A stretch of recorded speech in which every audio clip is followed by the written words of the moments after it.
आज का रात्रि क्लास है 5 फरवरी 1967।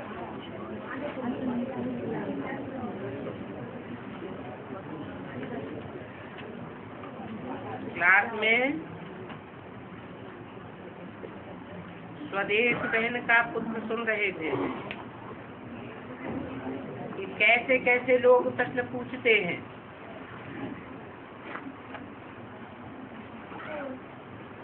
बाबा ने बोला समझाना चाहिए प्रजापिता ब्रह्मा,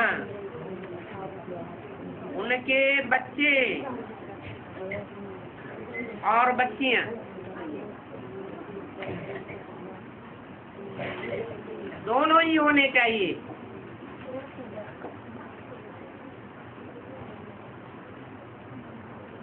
शिव के बच्चे और बच्चियां दोनों नहीं, उनके सिर्फ क्या होंगे? शिव के बच्चे ही होंगे। और प्रजापिता ब्रह्मा के बच्चे भी होंगे और बच्चियां भी होंगी। उनमें भी मेजॉरिटी माताओं की है। थोड़े में समझाना चाहिए,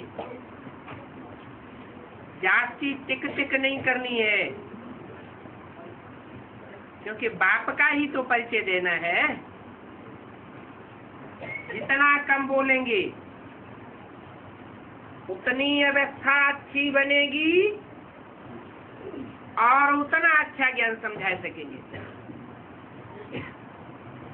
ये ज्ञान ही ऐसा है जो सेकंड में परिचय दिया जाता है। अक्सर करके बच्चियां पहेलियां टोटके आदि बहुत निकालती हैं।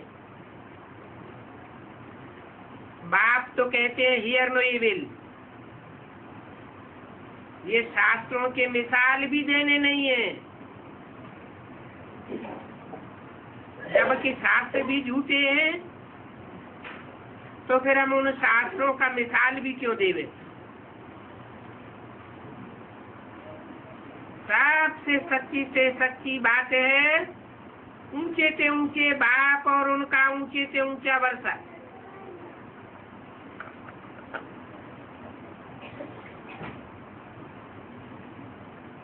बाप को याद करने से आत्मा पावन सत्व प्रधान बन जाती है। 1 सेकंड में जीवन मुक्ति मिल जाती है। तो भी नब्ज देख करके फिर समझाया जाता है। हकीम लोग होते हैं, वो भी झट देखने से बता देते हैं। थोड़ी सी बात करने से नब्ज का झट मालूम पड़ जाता है। जैसा आदमी उसी रीति से समझाओ।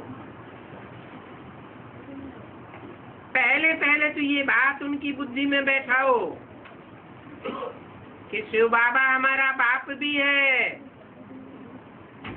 टीचर भी है और गुरु भी है। ऐसे दुनिया में होता नहीं है कि कोई पर्सनालिटी बाप भी हो, टीचर भी हो, गुरु भी हो।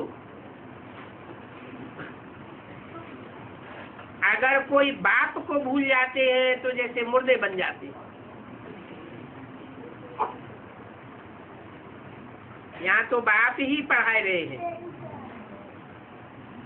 जब बाप ही हमको पढ़ाई पढ़ाते हैं तो और क्या चाहिए? परंतु बच्चों को स्थायी खुशी नहीं रहती है, क्योंकि देह अभिमान में समझाते हैं और समझने वाले भी देह अभिमानी बन जाते हैं। बहुत बड़ी मेहनत है इस बात की। अपन को आत्मा समझ करके बाप को याद करके समझाना। ओम शांति। अगला रात्रि क्लास है 7 फरवरी 1967। बाप आते हैं पतित को पावन बनाने की सर्विस करने के लिए, पुकारते ही है हे पतित पावन आओ। ये तो सब जानते हैं, हम आत्माएं हैं। यहाँ तो बाप बच्चों से बात करते हैं और बच्चे ही सुनते हैं। बच्चे जानते हैं बाबा ही सर्व का सदगति करने वाला है, सर्व का दुख हरता है, सुख करता है और डायरेक्शन देते रहते हैं। क्योंकि जन्म जन्मांतर भक्ति मार्ग में बच्चों ने बहुत तकलीफें झेली।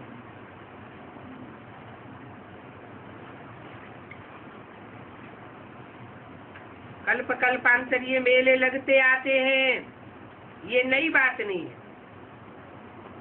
शास्त्र भी कोई चलते आते हैं, वेद शास्त्र यज्ञ तप दान पुण्य वही सब करते चले आते हैं। और चित्र भी देखो वही है, पता किसी को भी नहीं है। श्रीनाथ में जाते हैं, जगन्नाथ में जाते हैं, चीज तो एक ही है। क्या चीज एक है? श्रीनाथ तो पश्चिम में है भारत के, और जगन्नाथ भारत के पूरब में है। श्रीनाथ और जगन्नाथ चीज एक ही कहते हैं। जगन्नाथ की तो भुजाएं ही कटी हुई दिखाई गई है, टूटी भुजाएं दिखाई गई है, और श्रीनाथ को तो ऐसा नहीं है, उनकी तो भुजाएं सालिम है। फिर एक ही चीज कैसे है?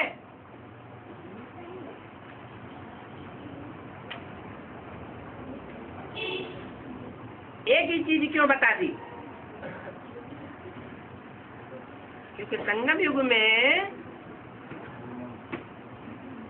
जब जगत का नाथ प्रत्यक्ष होता है, सारे जगत का नाथ,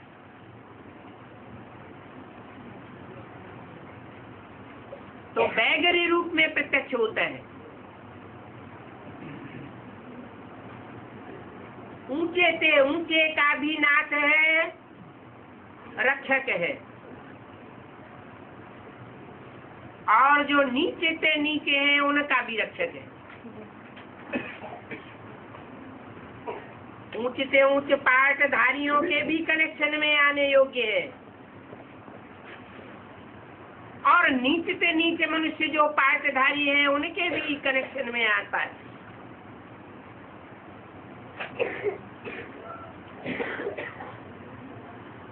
उसको कहते हैं जगन्नाथ।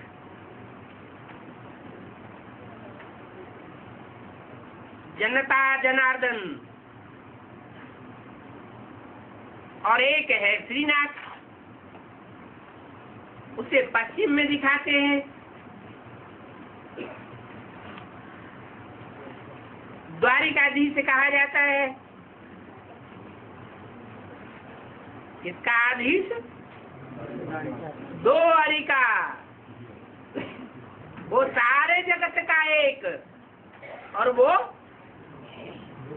दो द्वारिका। द्वारिका माने दुनिया के द्वैतवादी जब दो खंड हो जाते, द्वैतवाद फैल जाता है, तो द्वापर में उसकी प्रत्यक्षता होती है। इसकी श्रीनाथ की। श्रीनाथ क्यों कहा गया? क्योंकि जो श्रेष्ठ आत्माएं हैं, देव आत्माएं हैं, उनका ही रक्षक है। राक्षस संप्रदाय की रक्षा करने वाला नहीं है। और जगन्नाथ सारे जगत का नाथ है। फिर इतना अंतर होते हुए भी दोनों को एक क्यों कर दिया? श्रीनाथ है जगन्नाथ है एक ही क्यों बताए दिए? क्योंकि जगन्नाथ है, जब जगन्नाथ के रूप में सारे संसार में सारी सृष्टि के पिता के रूप में प्रत्यक्ष होता है,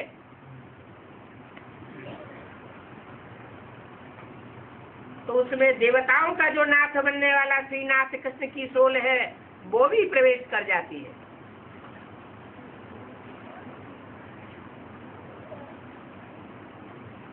चंद्रमा के रूप में।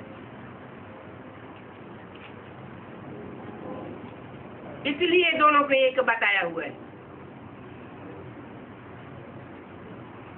बाप कहते हैं जब दोनों ही एक है फिर धक्के क्यों खाते हैं?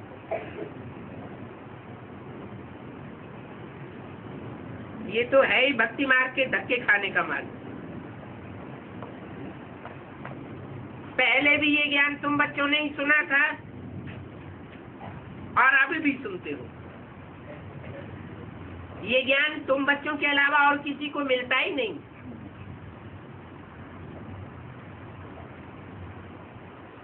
वास्तव में इन लक्ष्मी नारायण में भी ये ज्ञान नहीं है। किन लक्ष्मी नारायण में? किनकी तरफ इशारा किया?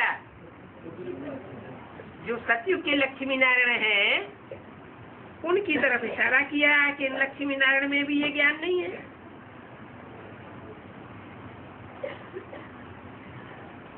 जब बाप आते हैं तो आकर के ज्ञान का तीसरा नेत्र खोलते हैं और तुमको तीन नेत्री बनाते हैं।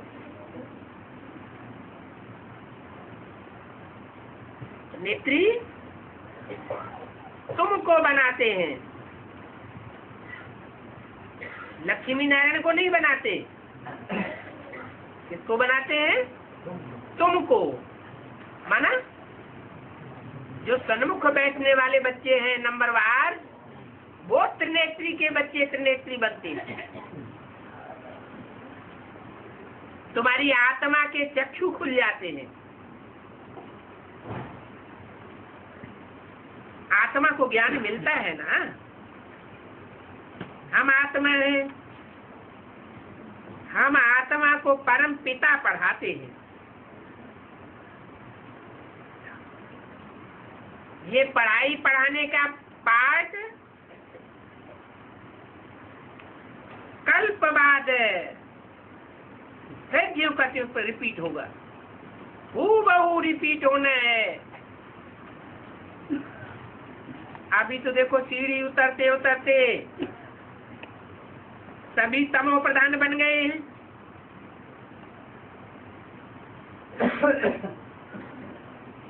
फिर सतो प्रधान बनाने के लिए बाप को आना पड़ता है। वो है सर्व का सदगति दाता। भारत में तो देखो लाखों गुरु हैं। हर एक स्त्री का पति भी गुरु, फिर भी गाते रहते हैं सदगति दाता पतित पावन एक है। अब हीरो हीरोइन का पार्ट किसका है?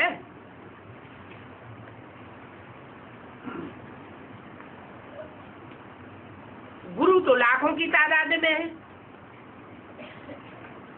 फिर उनमें हीरो हीरोइन का पार्टधारी कोई भी है?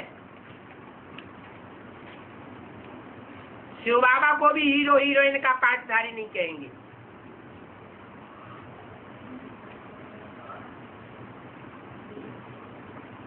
तुम बच्चों को कहा जाता है हीरो और हीरोइन। जो विजय प्राप्त करने लगते हैं उनको कहा जाता है हीरो हीरोइन। कब कहा जाता है हीरो हीरोइन? जब विजय प्राप्त करते हैं, फतह होती है, और जब तक माया से हार होती रहती है तब तक हीरो हीरोइन के रूप में संसार में प्रत्यक्ष नहीं हो सकते।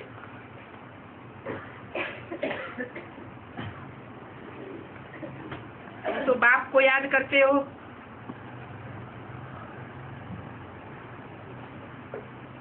इन लक्ष्मी नारायण को तो याद करने की दरकार ही नहीं। किन लक्ष्मी नारायण को? एक मुरली में बोला है सबसे अच्छा सहज पुरुषार्थ है लक्ष्मी नारायण को याद करना, और यहाँ बोल दिया लक्ष्मी नारायण को तो याद करने की दरकार ही नहीं। का मतलब जो सतयुग के लक्ष्मी नारायण राधा कृष्ण वाली आत्माएं बनती हैं, ब्रह्मा सरस्वती की सोल बनती हैं, उस स्वरूप को याद करने की दरकार नहीं है। क्यों नहीं याद करना है? क्योंकि उनको अगर याद करेंगे तो हमको भी शरीर छोड़ना पड़ेगा। इस जीवन में जीते जी हम विजय प्राप्त नहीं कर सकेंगे, और जब विजय ही प्राप्त नहीं कर सकेंगे तो भारतीय परंपरा के जो हीरो हीरोइन हैं वो नहीं कहे जा सकते। विदेशी कॉमिक्स होते हैं या कोई भी कथा कहानियां होती हैं तो उनमें हीरो हीरोइन को अंत में विजय प्राप्त करते हुए न भी दिखाते हो, लेकिन भारत में ये परंपरा है कि जो भी हीरो हीरोइन है वो अंत में उनकी विजय जरूर दिखाई जाती है।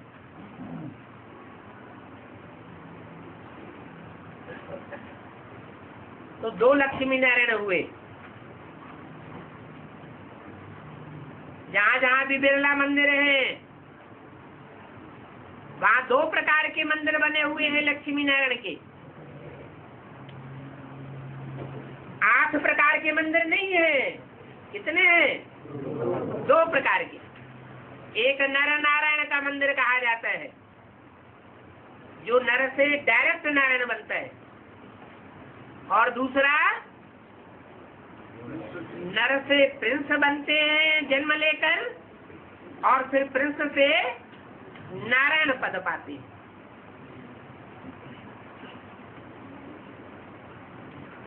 तो भारत का जो सर्वशास्त्र शिरोमणि गीता ग्रंथ है उसमें मनुष्य जीवन का लक्ष्य कौन सा दिखाया गया है? नर से डायरेक्ट नारायण बनने का दिखाया गया है। नर से पुरुषार्थ करते करते दूसरा जन्म लेकर के प्रिंस बने, प्रिंस बन करके फिर बड़े होकर नारायण बने, ये लक्ष्य नहीं दिखाया है। जो भी लक्ष्य सिद्धि करनी है वो जीते जी करनी है। यहाँ पढ़ाई पढ़नी है तो पढ़ाई की प्रारब्ध भी यही पानी है। तो बताया इन लक्ष्मी नारायण को तो याद करने की दरकार ही नहीं।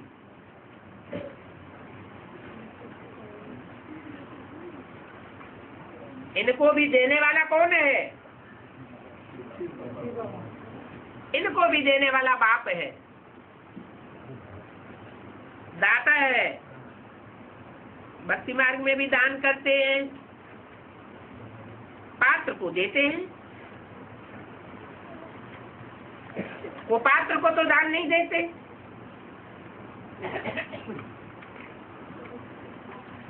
क्या इशारा दिया?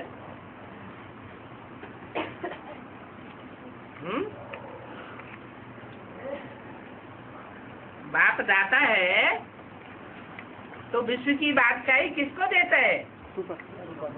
जो सुपात्र होगा उसी को देगा। कुपात्र होगा तो उसको विश्व की बादशाही नहीं दे सकता। पात्र को देते हैं तो उनका उजूरा उनको परमात्मा देते हैं।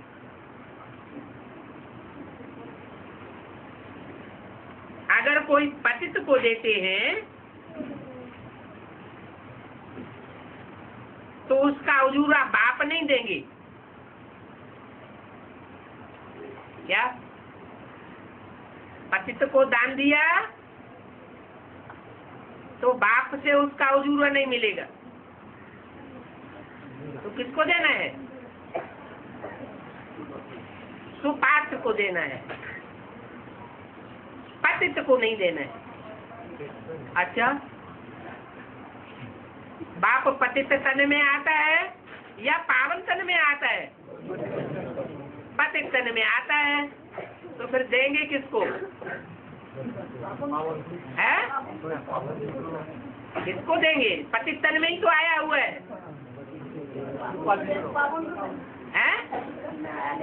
हाँ, भले पतित तन में आया हुआ है, लेकिन हमारा भाव उस पतित को देने का नहीं है। हमारा भाव किसको देने का है? जो पतित में पावन बाप आया हुआ है, हम उसको देते हैं। पतित हमारे धन की सुरक्षा किया कर सका होता तो 63 जन्मों में भी हमारा तन मन धन सुरक्षित किया होता, तो बर्बाद हो गया। वो खुद भी बर्बाद हो जाता है, तो हमारे तन मन धन की सुरक्षा कैसे करेगा? तो हम देते हैं एक बाप। ऐसे बेहद के बाप दो हैं, एक आत्माओं का बाप और दूसरा मनुष्य सृष्टि का बाप। जो मनुष्य सृष्टि का बाप है वो अंत में पतित बन जाता है, और जो आत्माओं का बाप है वो तो एवर प्योर है, उसके पतित बनने का कोई सवाल पैदा ही नहीं होता। तो जो अच्छा काम करेंगे तो बाप उजूरा क्यों नहीं देंगे? अच्छा, ओम शांति।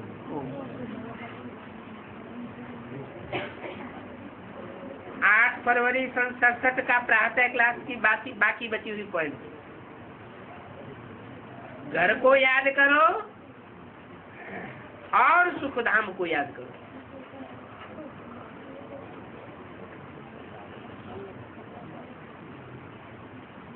और पवित्र रहो।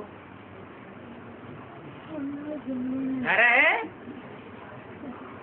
परम धाम, आत्माओं का भी घर है, बाप का भी घर है।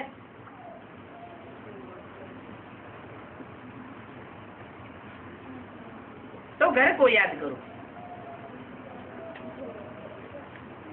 और सुखधाम को याद करो।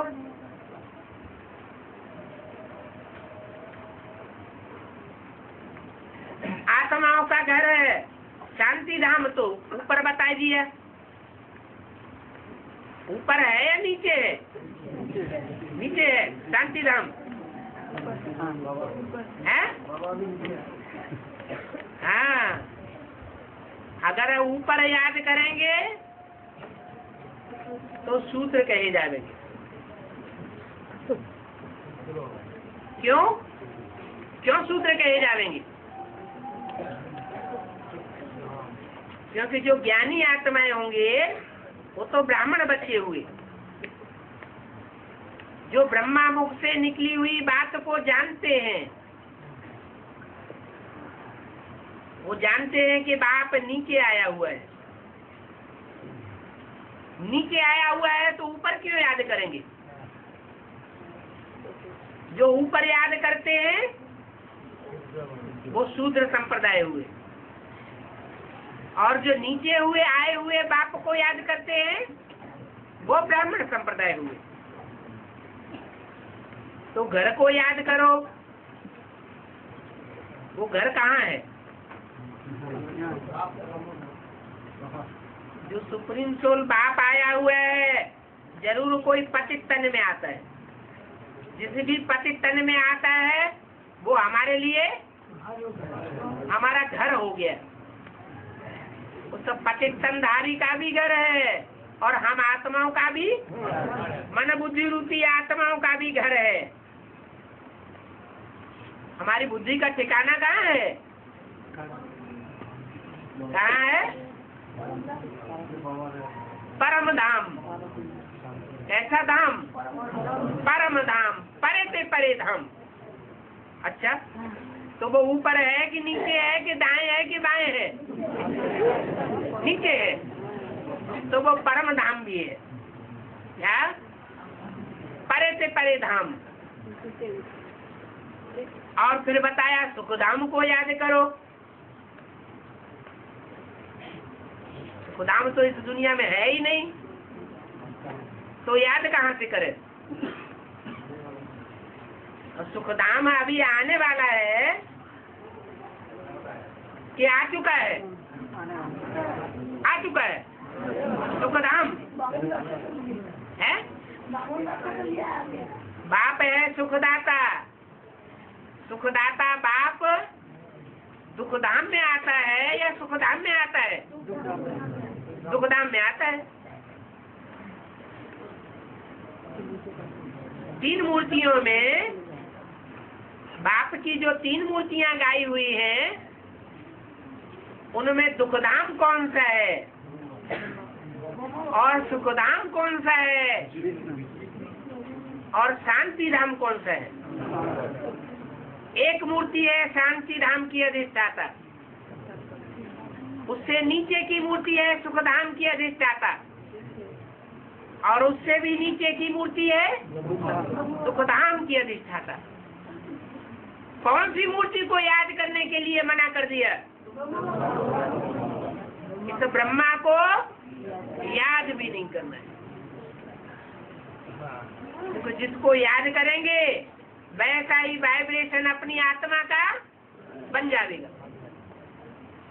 तो ब्रह्मा का फोटो भी रखने के लिए मना कर दिया, याद करने के लिए भी मना कर दिया। ये नहीं कहा कि ब्रह्मा को या अम्मा को याद करना है। याद किसको करना है? बाप को याद करना।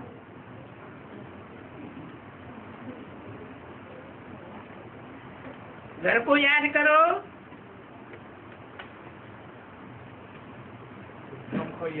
और सुखधाम को याद करो।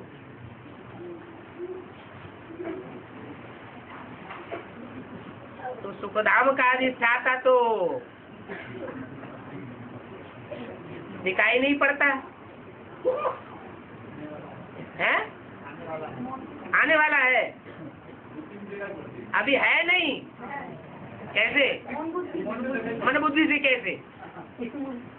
सुखधाम का अधिष्ठाता तो विष्णु की मूर्ति है, और विष्णु की मूर्ति तो अभी है ही नहीं प्रैक्टिकल रंगमंच पर।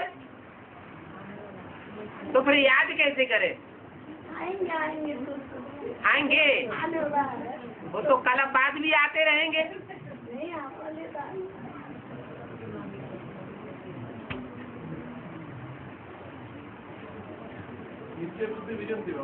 किस आधार पर? क्या अंधश्रद्धा के आधार पर?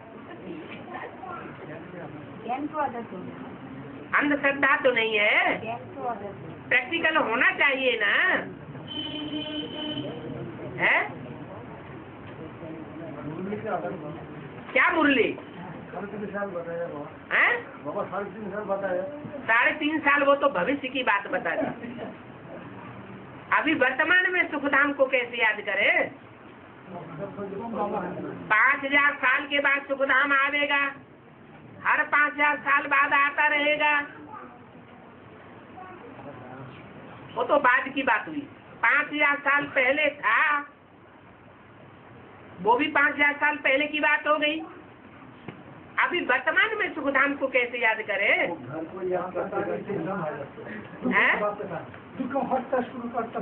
अच्छा, सुखधाम की अधिष्ठाता मूर्ति कौन सी है? विष्णु मूर्ति। ऐसी कोई 4 हाथों वाली मूर्ति होती है? फिर क्या होती है?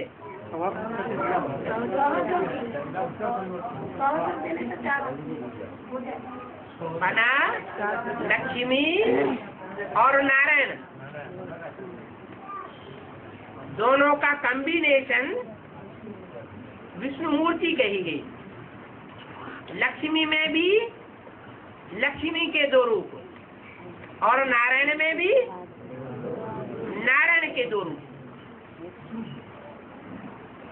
लक्ष्मी में जो 2 रूप हैं लक्ष्मी के, एक महालक्ष्मी और दूसरी लक्ष्मी कही जाती है। ऐसे ही नारायण भी है, एक नारायण और दूसरा महानारायण। महानारायण कब बनता है और महालक्ष्मी कब बनती है? संगम युग में बनती तो है, लेकिन तरीका क्या है, कैसे बन जाती है महालक्ष्मी? जब दोनों से वक्त अवसर मिल जाता है। जब जगदम्बा और जगत पिता, वो जगदम्बा और लक्ष्मी दोनों ही पाठधारी के संस्कार मिलकर के एक हो जाते हैं तो महालक्ष्मी बन जाती है। ऐसे ही महानारायण एक स्ट्रिक्ट पाठधारी और दूसरा लफुल पाठधारी, दोनों मिलकर के एक होते हैं तो महानारायण बन जाता है। उसमें लक्ष्मी समाई हुई है। ऐसे ही महालक्ष्मी में जो 4 भुजाएं दिखाई जाती है उसमें भी पीछे की ओर नारायण समाये हुए हैं। ठीक है, लेकिन ये लक्ष्मी, महालक्ष्मी, नारायण, महानारायण ये कहाँ की यादगार है? सतयुग की या संगम युग की? संगम युग की यादगार है। तो संगम युग में ये रूप है, अभी वर्तमान में पाठ बजाता है या नहीं बजाता है? बजाता है। कैसे बजाता है? हैं? कह देने से थोड़ा ही होगा। कैसे बजाता है पाठ?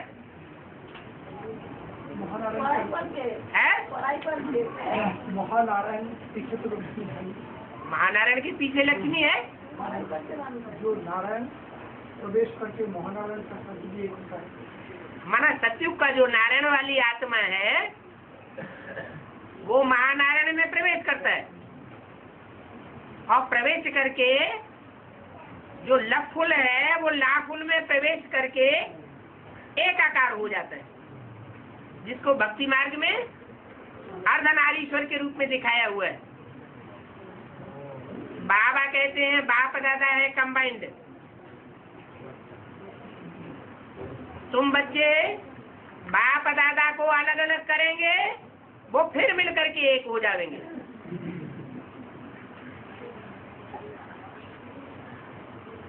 तो ये 2 आत्माओं का कॉम्बिनेशन है। बुद्धि में बात लाने की है, बुद्धि में बात समा गई तो सुखधाम का स्वरूप प्रत्यक्ष हो जाता है। क्योंकि सन 76 से ही घोषणा कर दी थी नई दुनिया की स्थापना हो जाएगी और पुरानी दुनिया का विनाश हो जाएगा। 66 में घोषणा हुई, सन 76 में उसकी पूर्ति हुई। तो जरूर कोई ऐसी मूर्ति है जिसमें लफुल और लाफुल का कॉम्बिनेशन भी होता है, इसलिए वो सुखधाम भी है। तो बोला घर को याद करो, सुखधाम को याद करो और प्रैक्टिकल में पवित्र बन करके रहो। अगर पवित्र नहीं रहेंगे तो न घर याद आवेगा,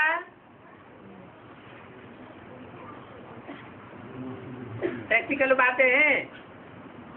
अगर पवित्र नहीं रहेंगे, खुदा न खास्ता माया का अटैक होता है और पवित्र बन जाते हैं तो न घर याद आवेगा न सुखधाम का रूप याद आवेगा, याद ही नहीं कर सकेंगे। बहुत ऐसे कहते हैं कि हमें बाबा का चेहरा ही भूल जाता है।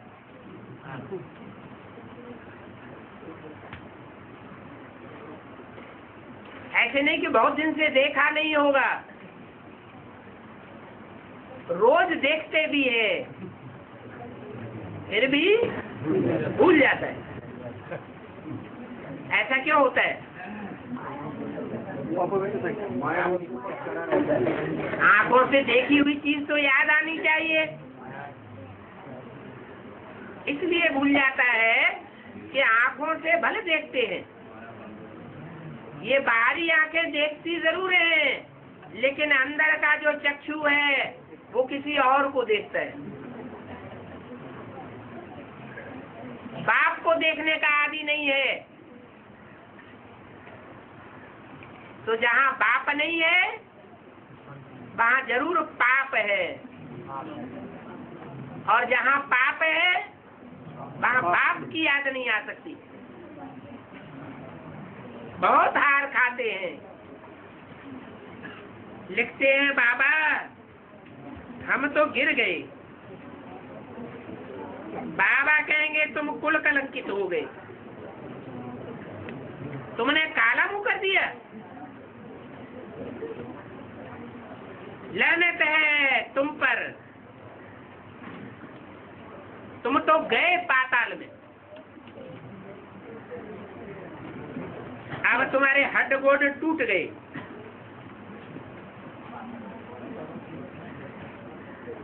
ऐसे जिनके हड्ड गोड टूट जाते हैं वो फिर ठहर नहीं सकते।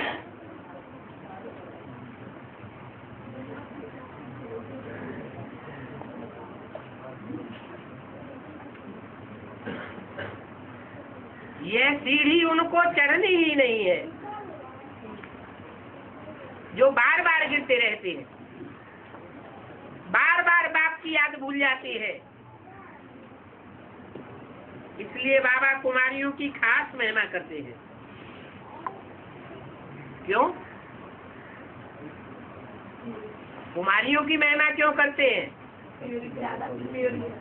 क्योंकि कुमारियों ने वो इम्प्योरिटी का अनुभव नहीं किया है। घर परिवार की सीमा के अंदर बंध कर रहती है। अनुभव न होने के कारण उन्हें वो स्मृति नहीं आती। और कुमार और अधर कुमारों को, अधर कुमारियों को वो स्मृति आ सकती है, क्योंकि बाहर की दुनिया का संग का रंग जरूर लगता है। बाप कहते हैं कुमारियां ज्ञान में हैं, तो वो अपने बाप को कह सकती हैं कि हमारी सगाई अब शिव बाबा से हो गई है। क्या कह सकती है? हमारी सगाई शिव बाबा से हो गई है। तो ये कहने से उनकी बुद्धि में बैठ जाएगा क्या? इतना कहने से बुद्धि में बैठ जाएगा? बैठेगा? फिर अरे अनुभव को वो क्या जाने, वो क्या तो जो आदर कुमार हैं, आदर कुमारियां हैं जो ज्ञान में नहीं चलते हैं, तो वो ये क्या जाने कि क्या अनुभव है। वो अनुभव मात्र से मान लेंगे क्या कि हमें अनुभव होता है? हाँ, कुमारियों को समझाना पड़े। लेकिन कुमारियों के समझाने से वो समझेंगे क्या? है? हाँ, वो परिवार है जिनमें कुमारियों का बहुत मान होता है, भावना होती है। नौ दुर्गा पूजन के दिनों में कन्याओं की बड़ी महिमा करते हैं, बहुत मान्यता देते हैं। तो उनकी बुद्धि में ये थोड़ा बैठ सकता है कि पवित्र बुद्धि है, हो सकता है इसने सच्ची बात को पकड़ा हो।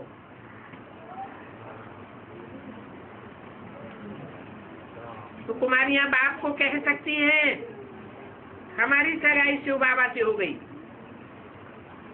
अभी हमारा जो कुछ भी है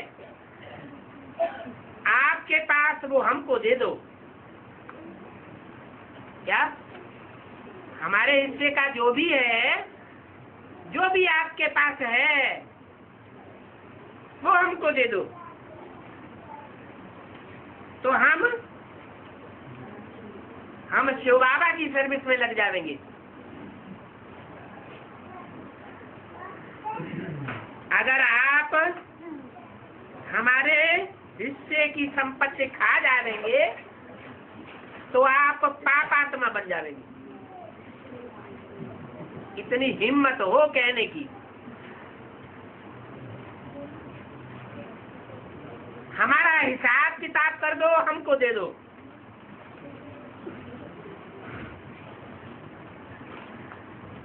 यथाशक्ति कुछ तो देना होता है ना।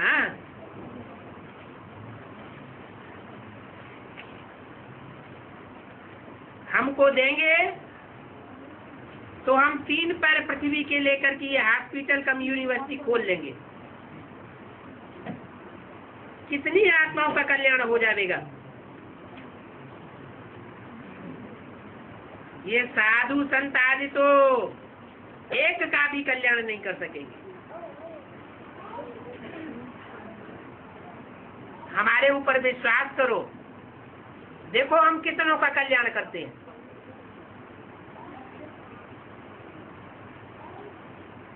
क्यों? साधु संत महात्माएं किसी का कल्याण नहीं कर सके और कुमारियां कल्याण कर लेंगी, इस बात की गारंटी क्या है? क्या माहिती है? ऐसी कौन सी शिफ्ट है?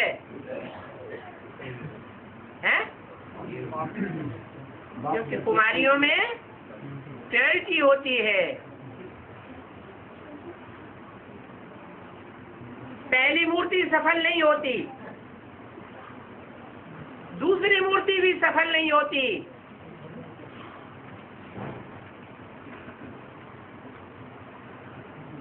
संसार की सदगति करने के निमित्त नहीं बन पाती। तीसरी मूर्ति सफल कैसे हो जाती है?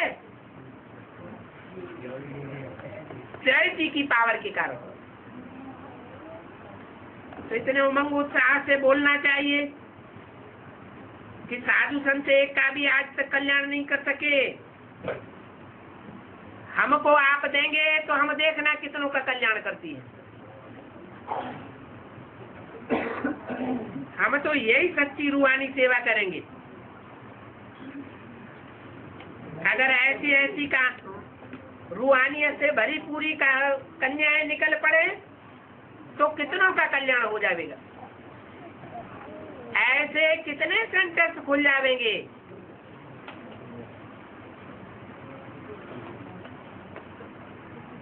ऐसे करते करते अपनी राजधानी स्थापन हो जाएगी। कन्याओं के लिए ये युक्ति बहुत अच्छी है। अच्छा, ओम शांति। अगला रात्रि क्लास है 8 फरवरी 67। बच्चे यहाँ बैठे हैं, बैठे बैठे कमाई कर रहे हैं। बैठे बैठे कमाई कर रहे हैं। बैठे बैठे कोई कमाई होती है क्या? यहाँ तो बुद्धि योग की कमाई है, वाइब्रेशन बनाने की कमाई है। जो जितना अच्छा वाइब्रेशन बनावेंगे उनकी जैसे कमाई होती जाती है। और ये सहज कमाई है। बाप को और सृष्टि के चक्कर को याद करो। बच्चे सारी दुनिया से न्यारे हो। तुम जानते हो बाप को याद करने से हम निरोगी बनेंगे।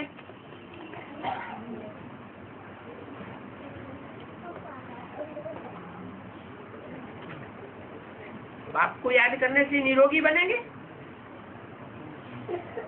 ये पक्की बात है। पक्की बात है। अरे जैसे को याद करेंगे वैसे बनेंगे। हैं? कैसे को याद करेंगे? जैसे को याद करेंगे वैसे ही बनेंगे ना। तो बाप पतित तन में आता है या पावन तन में आता है? पतित तन रोगी होता है या निरोगी होता है? तो कैसे बनेंगे? हैं?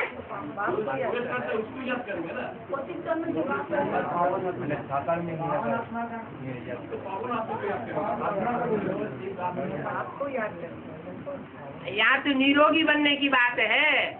निरोगी चलो आत्मा को याद करेंगे, सुप्रीम सोल बाप को याद करेंगे, जो आत्माओं का बाप है, रूहों का बाप है, तो उसको याद करने से हमारी आत्मा निरोगी बनेगी। आत्मा में कोई दुष्ट संकल्प नहीं आवेंगे, लेकिन हम निरोगी बनेंगे। निराकार याद करेंगे। वो भविष्य का रूप है या वर्तमान का रूप है? नहीं, जिस निरोगी कंचन काया की बात कर रहे हैं वो भविष्य का रूप है या वर्तमान का रूप है? तो भविष्य का रूप है। अभी वर्तमान में किसको याद करेंगे? साकार बाप निरोगी है या रोगी है?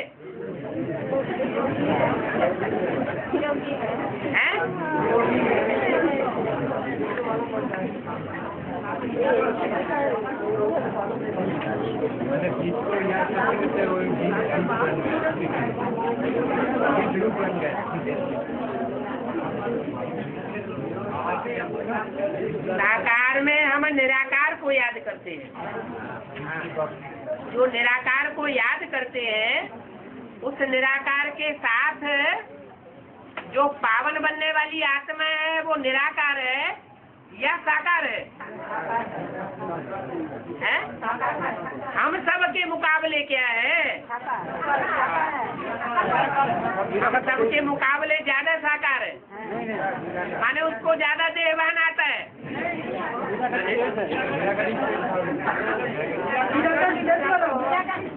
हाँ, वो आत्मा हम सब के मुकाबले जास्ती निराकार है। और जब निराकार है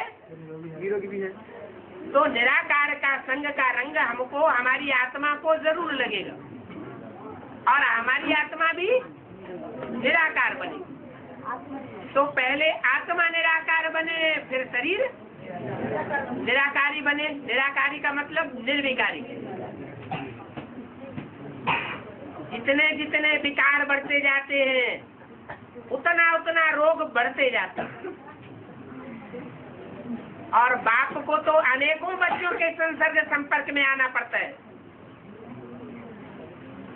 तो उन सबके संग का रंग उस साकार बाप को लगता है। तो सबसे जास्ती बीमारियां किसको लगनी चाहिए? सबसे जास्ती कर्म भोग और सबसे जास्ती बीमार दुखी रोगी परेशान बाप होना चाहिए।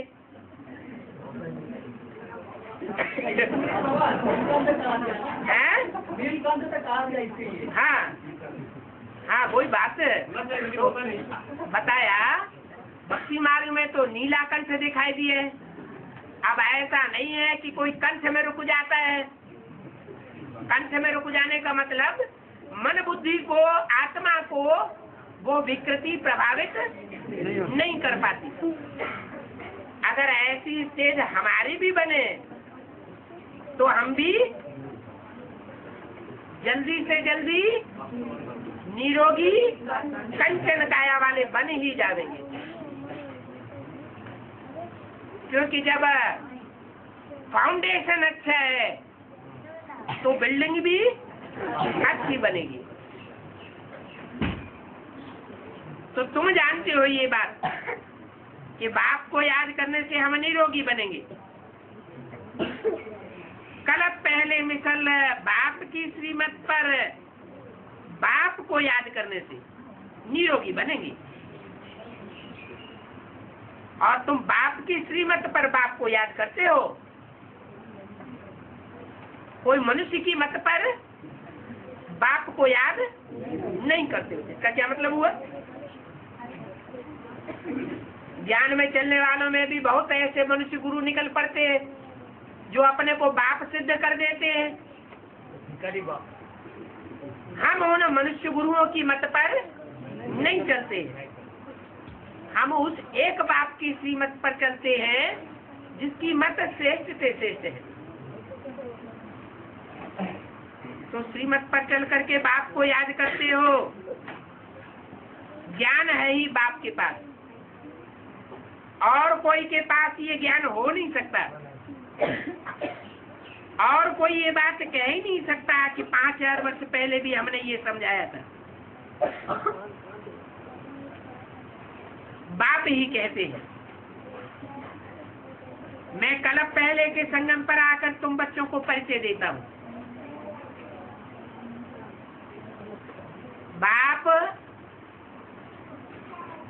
बाप भी है, रूप बसंत भी है। क्या रूप मना? याद में रहने से जो अवस्था ऊंची चढ़ती है, जो तेज, जो शक्ति ऊपर की ओर चढ़ती है, उससे चेहरे में चमक आ जाती है। मनुष्य गुरुओं ने उसको कह दिया है कुंडलनी शक्ति जागृति होना।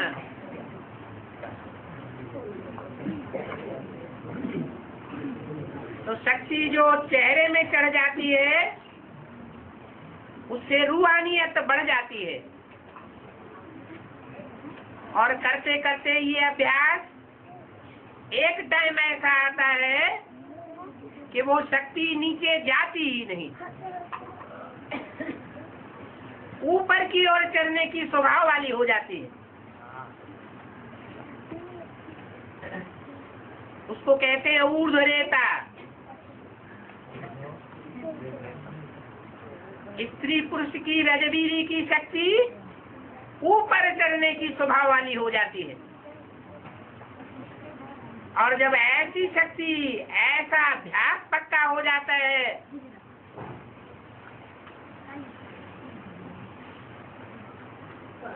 तो कोई भी पुरुषार्थी आत्मा का रूप संसार के सामने प्रत्यक्ष होता है, जिसे कहते हैं अव्यक्त स्टेज। बाप कहते हैं मैं रूप भी हूँ तो बसंत भी हूँ। क्या एक ही आत्मा रूप और एक ही आत्मा बसंत है?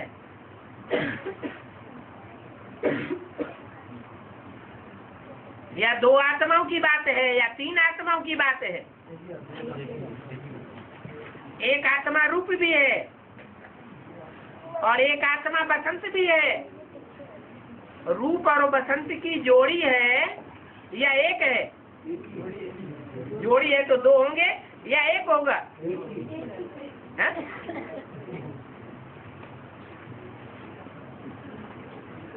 पर्सनालिटी एक है लेकिन दो है।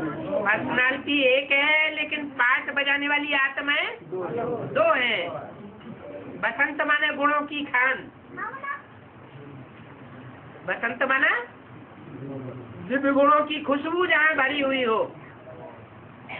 तो कौन सी आत्मा ऐसी पुरुषार्थ करने वाली है जिसके पुरुषार्थ में दिव्य गुणों की खुशबू भरी हुई है? रामरिया, जिसमें दिव्य गुणों की खुशबू भरी हुई होगी, वो दूसरों को भी जब कुछ सुनाएगा तो दिव्य गुणों की ही भाषा सुनाएगा। अव्यक्त वाणी एक ऐसी वाणी है जो देवताओं की वाणी साबित होती है। देवताओं में भी जो सबसे बड़ा ऊंचा देवता बनता है, पहला देवता सर्वगुण संपन्न 16 कला संपूर्ण बनता है, उस आत्मा की वाणी है। देवता की वाणी दैवी गुण धारण करना सिखाएगी, बल ज्ञान की बातें ज्यादा नहीं सुनाएगी, लेकिन दिव्य गुणों की भाषा सिखाएगी। तो कौन सी आत्मा हुई? ब्रह्मा की सोल, दादा लेखराज की सोल, कृष्ण की सोल। वो बसंत का पाठधारी हुआ और रूप पाठधारी प्रजापिता की सोच। याद में तीक्ष्ण पार्ट, तीक्ष्णता का जो पार्ट है वो याद की स्टेज को और उनके संसर्ग संपर्क में आने वाली सभी आत्माओं को ऊंचा उठाने वाला है। तो वो पाठधारी है बाप, रूप और बसंत। वो ज्ञान का सागर भी है, रूप भी है माने योग की पावर वाला भी है, बसंत भी है दिव्य गुणों की खुशबू वाला भी है, और ज्ञान का सागर भी है। कोई फिर उनको इंद्र भी कह देते हैं। इनको है ज्ञान सागर को कोई कोई इंद्र भी कह देते हैं। इंद्र क्या करते हैं? इंद्र ज्ञान की बरसात बरसाते हैं। अब ऐसे तो है नहीं, ड्रामा अनुसार बिल्कुल एक्यूरेट टाइम पर आता हूँ। ऐसे नहीं कि जब आता हूँ तब ज्ञान बरसाता हूँ और कभी भी आ जाता हूँ। नहीं, कलयुग के अंत और सतयुग के आदि में आता हूँ। आकर के बच्चों को अविनाशी ज्ञान रत्नों से श्रृंगार करता हूँ। कैसे ज्ञान रत्नों से? अविनाशी ज्ञान रत्न। दुनिया में मनुष्य गुरुओं के द्वारा जो ज्ञान दिया जाता है वो विनाशी रत्न है, अविनाशी नहीं है, क्योंकि अविनाशी दुनिया को स्थापन नहीं करते। मैं जो ज्ञान रत्न देता हूँ उनसे अविनाशी दुनिया की स्थापना होती है। ये रत्न लाखों रुपए के हैं। भक्ति मार्ग में तो लाखों को और ही घुमाए देते हैं। तुम समझते हो हम यहाँ आते ही हैं नर से नारायण बनने के लिए, नारी से लक्ष्मी बनने के लिए। तो बाप कहते हैं मुझे याद करो। क्या से क्या बनने के लिए? नर से नारायण बनना है और नारी से लक्ष्मी बनना है। तो मुझे याद करो। क्या? ब्रह्मा को याद न करो, जगदम्बा को याद न करो, मुझे याद करेंगे। भले जगदम्बा में ये सिद्ध है कि उसने बाप के संग के रंग से सबसे जास्ती पावर भरी है। जितनी जगदम्बा ने पावर भरी है संग के रंग की, उतनी कोई आत्मा ने उतनी पावर नहीं भरी है। बहुत पावरफुल है। फिर भी किसको याद करो? बाप को याद करो। जगदम्बा को क्यों नहीं याद करें? जब बहुत पावरफुल है, इतनी पावरफुल है कि माया भी सारी सृष्टि का विनाश नहीं कर पाती अगर प्रकृति का सहयोग न ले।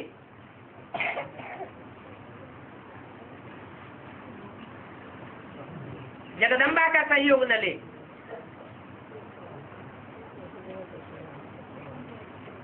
माया तो इतनी खौफनाक खतरनाक है, बच्चे तो बहुत डरते हैं। महावीर बच्चे नहीं डरते होंगे। तो जो खौफनाक माया है वो भी उतनी शक्तिशाली नहीं है, बल्कि वो तो डबल शक्तिशाली है। कौन? प्रकृति। माया सर्वशक्तिवान है तमो प्रधान दुनिया में, लेकिन जो सतो प्रधान दुनिया होगी वहां माया की ताकत नहीं काम करेगी। और प्रकृति की ताकत सतो प्रधान दुनिया में भी काम करती है तो तमो प्रधान दुनिया में भी काम करती है। तमो प्रधान दुनिया में जब प्रकृति अपना तामसी रूप पकड़ती है तो सारे संसार का विनाश कराई देती है। दुनिया के बड़े बड़े संगठन हिलने लग पड़ेंगे। महलमारियां अटारियां ताश के पत्तों की तरह बिखरने लग पड़ेंगी। तो तामसी दुनिया में भी वो पावरफुल है और सात्विक की दुनिया में भी पावरफुल है। ओम शांति।